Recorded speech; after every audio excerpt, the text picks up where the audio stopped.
Hi hello ನಮಸ್ಕಾರ. Welcome back to Sakshi kitchens. ನಾನಿವತ್ತು ಸಖತ್ ಟೇಸ್ಟಿಯಾಗಿ ವೆಜ್ ಮೈಕ್ರೋನಿ ಪಾಸ್ತಾ ರೆಸಿಪಿನ ತೋರಿಸ್ತಾ ಇದ್ದೀನಿ. ಪಾಸ್ತಾ ಅಂದ್ರೇ ಸಾಕು ಮಕ್ಕಳಿಗೆ ತುಂಬಾ ಇಷ್ಟ ಆಗುತ್ತೆ ಅಲ್ವಾ. ಮಕ್ಕಳಿಗಷ್ಟೇ ಅಲ್ಲ, ದೊಡ್ಡವರು ಸಹ ಪಾಸ್ತಾನ ಇಷ್ಟಪಟ್ಟು ತಿಂತಾರೆ.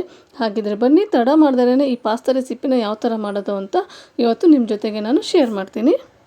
ಸ್ಟವ್ ಆನ್ ಮಾಡಿ ಒಂದು ಪಾತ್ರೆ ಇಟ್ಕೊಂಡಿದ್ದೀನಿ. ಪಾತ್ರೆಗೆ ಒಂದು ಅರ್ಧ ಲೀಟರ್ ಆಗುವಷ್ಟು ನೀರು ಹಾಕ್ಕೊಂಡಿದ್ದೀನಿ.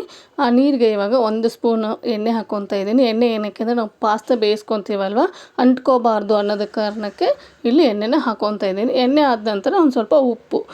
ಪಾಸ್ತಾ ನಾವು ಬೇಯಿಸೋದ್ರಿಂದ ಸಪ್ಪೆ ಸಪ್ಪೆ ಆಗಿಬಿಡುತ್ತೆ. ಇವಾಗಲೇ ಉಪ್ಪು ಹಾಕ್ಕೊಂಡ್ಬಿಟ್ರೆ ನಾವು ತಿನ್ನುವಾಗ ಸಪ್ಪೆ ಸಪ್ಪೆ ಅಂತ ಅನಿಸಲ್ಲ. ಅದಕ್ಕೆ ಬೇಯಿಸೋ ಟೈಮಲ್ಲಿ ನಾವಿಲ್ಲಿ ಉಪ್ಪನ್ನ ಸೇರಿಸ್ಕೋಬೇಕಾಗತ್ತೆ. ಇವಾಗ ಎಣ್ಣೆ ಹಾಗೂ ಉಪ್ಪನ್ನ ಹಾಕಿದ ನಂತರ ನೀರು ಒಂದು ಸ್ವಲ್ಪ ಬಿಸಿ ಆಗಬೇಕು. ಬಿಸಿ ಆದ ನಂತರ ಇದಕ್ಕೆ ಇವಾಗ 1 ಕಪ್ ಆಗೋಷ್ಟು ನಾನು ಪಾಸ್ತಾನ ಸೇರಿಸ್ಕೊತಾ ಇದ್ದೀನಿ. ನಿಮ್ಮ ಮನೇಲಿ ಯಾವ ಥರ ಪಾಸ್ತಾ ಇರುತ್ತೆ ಅದೇ ಪಾಸ್ತಾನ ಸಹ ನೀವು ಯೂಸ್ ಮಾಡ್ಕೋಬೋದು. 3 ಥರ ಪಾಸ್ತಾ ಬರುತ್ತೆ. ನಾನು ಇದರಲ್ಲಿ ಮೈಕ್ರೋನಿ ಪಾಸ್ತಾನ ತೊಗೊಂಡಿದ್ದೀನಿ. ತುಂಬಾ ಚೆನ್ನಾಗಿರುತ್ತೆ ಈ ಪಾಸ್ತಾ. ಇದನ್ನ ಇವಾಗ ಒಂದು 5 ರಿಂದ 10 ನಿಮಿಷ ಬೇಯಿಸ್ಕೊಂಬಿಡೋಣ. 5 ರಿಂದ 10 ನಿಮಿಷ ಇದನ್ನು ಬೇಯಿಸ್ಕೊಂಡ್ಮೇಲೆ 1 to ಡಬಲ್ ಆಗಿರುತ್ತೆ ಈ ಪಾಸ್ತಾ. ಆವಾಗ ಒಂದು ಚಾಕು ಅಥವಾ ಒಂದು ಸ್ಪೂನ್ ಸಹಾಯದಿಂದ ಕಟ್ ಮಾಡಿದರೆ ಕಟ್ ಆಗಬೇಕು. ಅಲ್ಲಿವರೆಗೂ ಇದನ್ನು ಬೇಯಿಸ್ಕೊಂಬಿಡಿ. ಇದು ಬೆಂದ ಮೇಲೆ ನಾವು ಇದನ್ನು ಸ್ಟ್ರೈನ್ ಮಾಡ್ಕೋಬೇಕಾಗುತ್ತೆ. ನಾನು ಆ ವಿಡಿಯೋನ ಇದಕ್ಕೆ ಶೇರ್ ಮಾಡಿಲ್ಲ. ಸ್ಟ್ರೈನ್ ಮಾಡ್ಕೊಂಡು ಒಂದು ಸ್ವಲ್ಪ ತಣ್ಣೀರು ಹಾಕ್ಕೊಂಡು ಪಕ್ಕಕ್ಕೆ ಇಟ್ಕೊಂಬಿಡಿ. ಅದಾದ ನಂತರ ಇವಾಗ ಒಗ್ಗರಣೆಗೆ ನಾನಿಲ್ಲಿ ಒಂದು ಪ್ಯಾನ್ ಇಟ್ಕೊಂಡಿದ್ದೀನಿ. ಸ್ಟವ್ ಆನ್ ಮಾಡಿ ಆ ಪ್ಯಾನ್ಗೆ ಬೆಣ್ಣೆ ಹಾಕ್ಕೊತಾ ಇದ್ದೀನಿ. ನೀವು ಬೆಣ್ಣೆನೇ ಹಾಕ್ಕೋಬೇಕು ಅಂತ ಏನಿಲ್ಲ, ಇಲ್ಲಿ ಎಣ್ಣೆನೂ ಸಹ ಹಾಕ್ಕೊಂಡು ಈ ಪಾಸ್ತಾನ ಮಾಡ್ಕೋಬೋದು. ಸ್ವಲ್ಪ ಬೆಣ್ಣೆ ಕಾದ ನಂತರ ಇಲ್ಲಿ ಚಿಕ್ಕ ಚಿಕ್ಕದಾಗಿ ಕಟ್ ಮಾಡ್ಕೊಂಡಿರುವಂತಹ ಬೆಳ್ಳುಳ್ಳಿನ ಹಾಕ್ಕೊತಾ ಇದ್ದೀನಿ. ಹಾಗೆ ನೀವು ಇದ್ರ ಜೊತೆಗೆ ಶುಂಠಿನೂ ಸಹ ಹಾಕ್ಕೋಬೋದು. ನಾನಿಲ್ಲಿ ಶುಂಠಿ ಬೆಳ್ಳುಳ್ಳಿ ಪೇಸ್ಟ್ನ ಯೂಸ್ ಮಾಡ್ಕೊತಾ ಇರೋದ್ರಿಂದ ಇಲ್ಲಿ ಬರೀ ಬೆಳ್ಳುಳ್ಳಿನ ಚಿಕ್ಕ ಚಿಕ್ಕದಾಗಿ ಕಟ್ ಮಾಡಿ ಹಾಕ್ಕೊಂಡಿದ್ದೀನಿ. ಹಾಗೆ ಅದ್ರ ಜೊತೆಗೆ ಚಿಕ್ಕ ಚಿಕ್ಕದಾಗಿ ಕಟ್ ಮಾಡ್ಕೊಂಡಿರುವಂತಹ ಈರುಳ್ಳಿ ಆದ ನಂತರ ಶುಂಠಿ ಬೆಳ್ಳುಳ್ಳಿ ಪೇಸ್ಟ್ ಹಾಕ್ಕೊತಾ ಇದ್ದೀನಿ. ಶುಂಠಿ ಬೆಳ್ಳುಳ್ಳಿ ಪೇಸ್ಟ್ ಆದ ನಂತರ ಇಲ್ಲಿ ತರಕಾರಿ ಸೇರಿಸ್ಕೊತಾ ಇದ್ದೀನಿ. ನಿಮಗೆ ತರಕಾರಿ ಯಾವ್ದು ಇಷ್ಟ ಆಗುತ್ತೆ ಆ ತರಕಾರಿನ ಹಾಕ್ಕೋಬೋದು. ನಾನಿಲ್ಲಿ ಕ್ಯಾರೆಟು, ಬೀನ್ಸು, ಆಲೂಗಡ್ಡೆ, ಬಟಾಣಿ ಹಾಗೆ ಕ್ಯಾಬೇಜ್ ಇತ್ತು, ಕ್ಯಾಬೇಜ್ನು ಸಹ ಹಾಕ್ಕೊಂಡಿದ್ದೀನಿ. ಅದು ಬೆಳಗ್ಗೆ ಪಲಾವ್ ಮಾಡಿದ್ದೆ, ಅದಕ್ಕೆ ತರಕಾರಿ ಜಾಸ್ತಿ ಆಯಿತು ಅನ್ನೋ ಕಾರಣಕ್ಕೆ ಒಂದು ಸ್ವಲ್ಪ ತರಕಾರಿನ ಎತ್ತಿಕ್ಕಿದೆ. ಅದೇ ತರಕಾರಿನ ಇಲ್ಲಿ ಈ ಪಾಸ್ತಾಗೆ ಬಳಸ್ಕೊತಾ ಇದ್ದೀನಿ. ಇದನ್ನ ಇವಾಗ ನೀಟಾಗಿ ಫ್ರೈ ಮಾಡ್ಕೋಬೇಕು. ನಾವು ಫ್ರೈ ಮಾಡ್ಕೊಳ್ಳುವಾಗ ಫ್ಲೇಮ್ನ ಹೈಯಲ್ಲೇ ಇಟ್ಕೊಂಡು ಫ್ರೈ ಮಾಡ್ಕೊಳ್ಳಿ.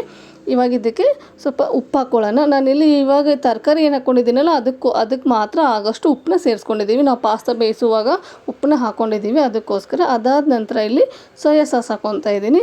1 ಸ್ಪೂನ್ ಆಗೋಷ್ಟು ಸೋಯಾ ಸಾಸು, ಹಾಗೆ 1 ಸ್ಪೂನ್ ಆಗೋಷ್ಟು ಚಿಲ್ಲಿ ಸಾಸ್ ಹಾಕ್ಕೋಬೇಕು. ನಿಮಗೆ ಸಾಸ್ ಬೇಡ ಅಂದರೆ ನೀವು ಗರಂ ಮಸಾಲ, ಧನಿಯಾ ಪುಡಿ, ಜೀರಿಗೆ ಪುಡಿ ಏನಿರುತ್ತಲ್ಲ ಅದನ್ನ ಹಾಕ್ಕೊಂಡು ಸಹ ಪಾಸ್ತಾನ ಮಾಡ್ಕೋಬಹುದು. ಇದಕ್ಕೆ ವಿನೆಗರ್ ಸೇರಿಸ್ಕೋಬೇಕು. ವಿನೆಗರ್ ಇದ್ದರೆ ನಿಮ್ಮ ಹತ್ರ ವಿನೆಗರ್ನ ಸೇರಿಸ್ಕೊಳ್ಳಿ. ನನ್ನ ಹತ್ರ ವಿನೆಗರ್ ಇಲ್ಲ, ನಾನು ವಿನೆಗರ್ನ ಸೇರಿಸ್ಕೊತಾ ಇಲ್ಲ. ಲಾಸ್ಟಲ್ಲಿ ಇದಕ್ಕೆ ಲೆಮನ್ ಹಾಕ್ಕೊತೀನಿ ನಾನು. ಅದಾದ ನಂತರ ಇಲ್ಲಿ 3 ಮಿನಿಟ್ ಮ್ಯಾಗಿ ಮಸಾಲ ಬರುತ್ತಲ್ಲ, ಆ ಮ್ಯಾಗಿ ಮಸಾಲಾನ ಸೇರಿಸ್ಕೊತಾ ಇದ್ದೀನಿ. ನಿಮಗೆ ಮ್ಯಾಗಿ ಮಸಾಲ ಬೇಡ ಅಂದರೆ ನೀವು ಪಾಸ್ತಾ ಮಸಾಲನೂ ಸಹ ಸಿಗುತ್ತೆ, ಪಾಸ್ತಾ ಮಸಾಲಾನ ಸೇರಿಸ್ಕೊಳ್ಳಿ. ಇದನ್ನು ನೀಟಾಗಿ ಫ್ರೈ ಮಾಡಿಕೊಂಡು ನಾವೇನು ಮೊದಲೇ ಸ್ಟ್ರೈನ್ ಮಾಡಿ ಇಟ್ಕೊಂಡಿದ್ವಲ್ಲ ಆ ಪಾಸ್ತಾನ ಇದಕ್ಕೆ ಸೇರಿಸ್ಕೋಬೇಕಾಗುತ್ತೆ. ನಾನು ಇದ್ರ ಜೊತೆಗೇ ಟೊಮೆಟೊ ಹಾಕ್ಕೊತಾ ಇದ್ದೀನಿ. ತರಕಾರಿ ಹಾಕ್ಕೊಳ್ಳೋ ಟೈಮಲ್ಲೇ ಟೊಮೆಟೊ ಹಾಕ್ಕೋಬೇಕಾಗಿತ್ತು, ನಾನು ಮರ್ತೋಗ್ಬಿಟ್ಟೆ. ಅದಕ್ಕೆ ಇವಾಗ ಪಾಸ್ತಾ ಸೇರಿಸೋ ಟೈಮಲ್ಲಿ ಟೊಮೆಟೊನ ಹಾಕ್ಕೊಂಡು ಟೊಮೆಟೊನ ಸಹ ನೀಟಾಗಿ ಫ್ರೈ ಮಾಡ್ಕೊತಾ ಇದ್ದೀನಿ. ಈ ನಾವು ಹಾಕಿರೋಂಥ ಮಸಾಲೆ ಎಲ್ಲ ನೀಟಾಗಿ ಪಾಸ್ತಾಗೆ ಹಿಡ್ಕೋಬೇಕು, ಅಲ್ಲಿವರೆಗೂ ಫ್ರೈ ಮಾಡ್ಕೊಳ್ಳಿ.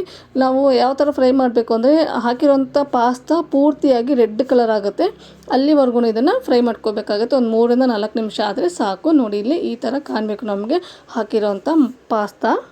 ಇದಾದ ನಂತರ ನಿಮ್ಮ ಹತ್ರ ಏನಾದರೂ ಸ್ಪ್ರಿಂಗ್ ಆನಿಯನ್ ಇದ್ದರೆ ಮೇಲ್ಗಡೆ ಸ್ಪ್ರಿಂಕಲ್ ಮಾಡಿ. ನನ್ನ ಹತ್ರ ಸ್ಪ್ರಿಂಗ್ ಆನಿಯನ್ ಇರಲಿಲ್ಲ, ನಾನಿಲ್ಲಿ ಕೊತ್ತಂಬರಿ ಸೊಪ್ಪನ್ನ ಹಾಕ್ಕೊತಾ ಇದ್ದೀನಿ. ಹಾಗೆ ಸ್ಟವ್ ಆಫ್ ಮಾಡಿ ಈ ಟೈಮಲ್ಲಿ ಲೆಮನ್ನ ಹಾಕ್ಕೊತಾ ಇದ್ದೀನಿ.